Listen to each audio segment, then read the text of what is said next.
2022 has been a fantastic year for film, so I wanted to reflect on this year's best releases by talking about my top 10 favorite movies from 2022. Let's get right into it.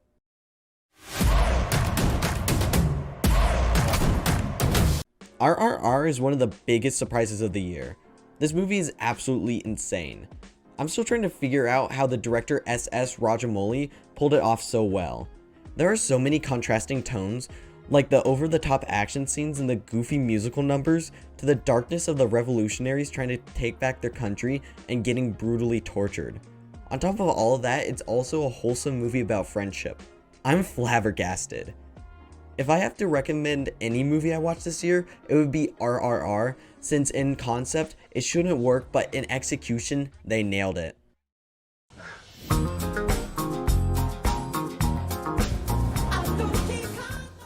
Bullet Train is the definition of a comfort movie for me. It's stupid and silly in the best way possible. I love train settings in movies, and a movie about a bunch of assassins on a train is right up my alley. They do a really interesting thing with Brad Pitt's character where he has terrible luck and has some hilarious scenes showing it off, like him constantly being too late to exit the train, or how he doesn't mean to kill anyone, but he always ends up accidentally killing people. The action is also really fun and energetic. Nothing much else to say. This is just a fun ride.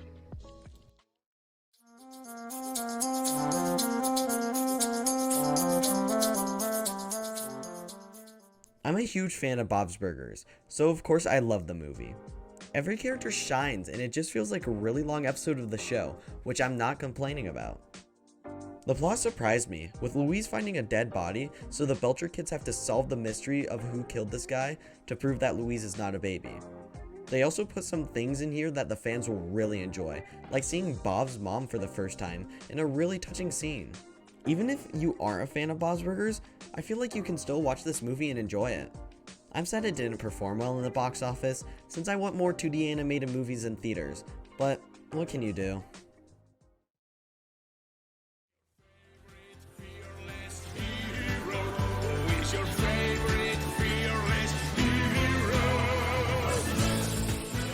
Holy shit, Puss in Boots: The Last Wish is so good. This movie feels like it shouldn't work this well. How they fit in so many characters and make them all entertaining and engaging is astounding. Even the dog was great, though I thought I was gonna hate him. He was not bad and had a pretty interesting backstory that is both tragic and funny. There's another thing, the emotional aspect of this movie is great. Then there's Death. Death is after Puss, and his scenes are so cool and legitimately scary. From his design to the way he whistles, he is such a badass villain. Then there's the other big bad, Big Jack Horner, and holy shit, he is a literal menace. He kills a lot of his own henchmen without care, which is both comedic and dark, and is surprising that they got away with it in this PG film. Then there's the animation. The animation is super stylish and looks so fucking great.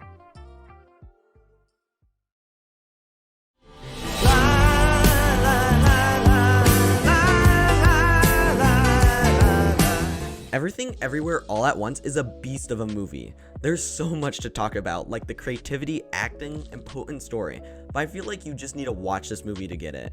And if you somehow haven't watched this movie already, you need to put it on your list. Our house is a very, very, very fine house. Barbarian is how you do subversive storytelling right. The way they play with the plot structure is awe-inspiring. It feels like it shouldn't work, but it just does. I don't really want to talk about this movie very much because it's hard to without spoiling it. And this is a movie you want to go in blind. So yeah, another one to add to your list.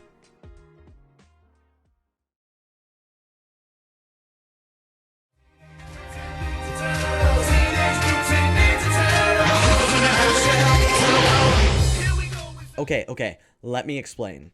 I recently watched Rise of the Teenage Mutant Ninja Turtles, and I don't get why everyone hated it so much. Sure, things are different with Wrath being the leader and the mythic weapons, but Jesus Christ, did people really need to react so negatively to that? I'm really sad because the show isn't continuing due to the poor reception, even though it was fantastic and people were being fucking babies because their show about Teenage Mutant Ninja Turtles wasn't the exact same as the last three shows. Almost everything is great about it. The characters, the plot lines, the animation. Oh god, the animation. How does it look so good? After I finished the series, I was saddened that there was no more content from the show. But Nickelodeon decided to give it a movie on Netflix, and thank God. This movie is a perfect ending to the show. It had so many great arcs, and the animation is fucking stellar. The odds of the turtles beating the Krang is so low that I genuinely thought that they were gonna lose in the end. I love that Nickelodeon gave this show one last chance to do something fantastic, and it succeeded greatly.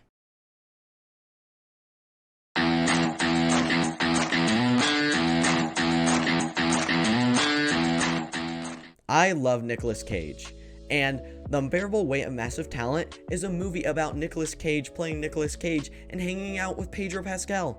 What's not to love? Now, should it be this high on this list? Probably not, but I don't care. This movie is really fun.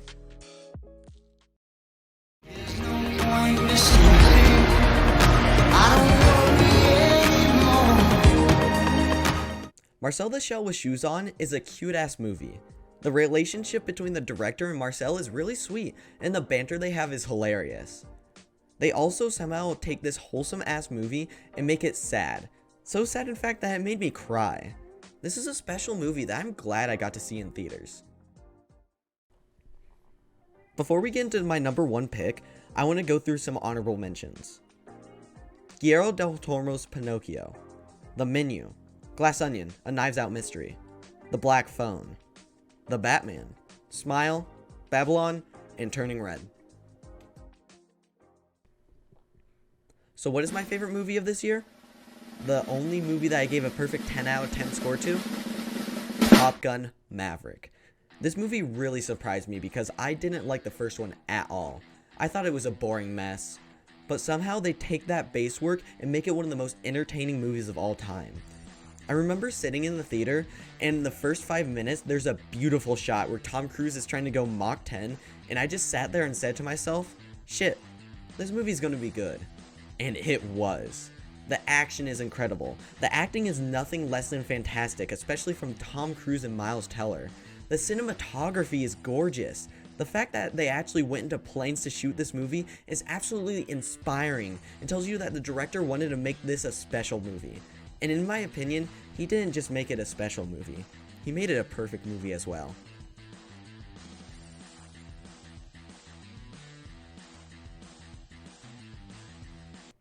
I hope that 2023 has the same quality of movies as 2022, because 2022 had such good movies.